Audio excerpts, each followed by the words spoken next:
Hey everyone, welcome back to my kitchen. Today, we're making the ultimate comfort food, crispy potato wedges with bacon. They're so easy to make and incredibly delicious. First, let's get our potatoes ready. Cut them into wedges and boil them in water for about 5 minutes.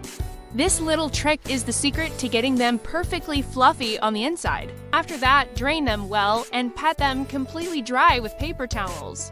Next, place your dry potatoes in a baking dish, drizzle with some oil, and give them a good toss to coat everything evenly.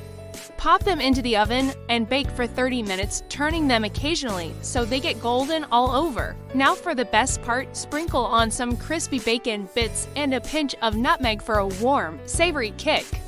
Season with a little salt and pepper, then bake for another 10 minutes. You'll know they're done when the potatoes are tender and the bacon is perfectly crisp, and there you have it.